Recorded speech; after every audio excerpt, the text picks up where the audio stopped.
في قلب المحبين وجزلتهم بيد تمكين في عالم تكوين أسألك ما بات يودوني به كل ما يراني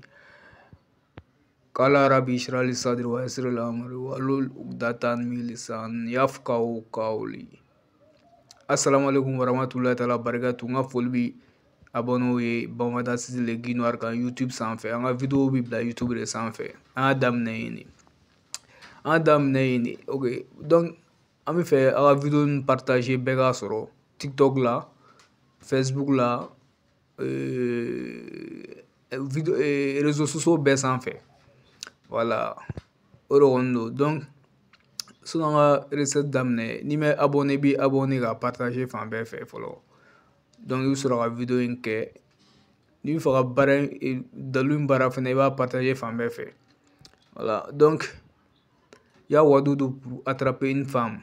an bɛ fɛ k'o secret dɔ de d'u la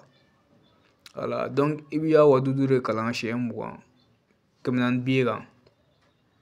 ou siɲɛ 20 sɔgɔma siɲɛ 20 i yɛrɛ b'a calcul kɛ bon donc i y'o kɛ i bɛ sɔrɔ ka duwawu min kalan a la siɲɛ 1 o y'a Wadudu duwawu yɛrɛ bɛ kalan a la siɲɛ 1 a laban comme ça i y'o kɛ i bɛ sɔrɔ ka tigi wele ka wari in d'a ma sisan n'a y'a minɛ k'a dun donc i muso sɔrɔlen quoi a bɛ kɛ ten de i y'a Wadudu n'a a duwawu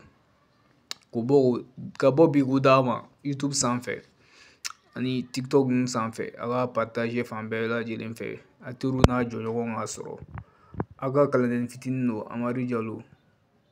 ka bɔ Bamakɔ yan Allahumma salli ala Muhammad wa ali Muhammad. Donc an tɛna di cliché kan dɔw ko ka cliché di donc ne ti cliché di muso cliché kan réseau sanfɛ ne t'o kɛ quoi parce que a ti marcher quoi hali n'a y'a kɛ a tɛna marcher parce que mɔgɔw dalakan barika ti mɔgɔ caman b'a dalakan na quoi donc i bɛ fɛnw kɛ o tɛ a ti ɲɛ quoi. Il y a des jeunes ils font des comment dirais-je même l'amour avec leur bouche bon olu fɛn ninnu mɔgɔ bɛ cliché kɛ o tɛ se ka marcher i bolo donc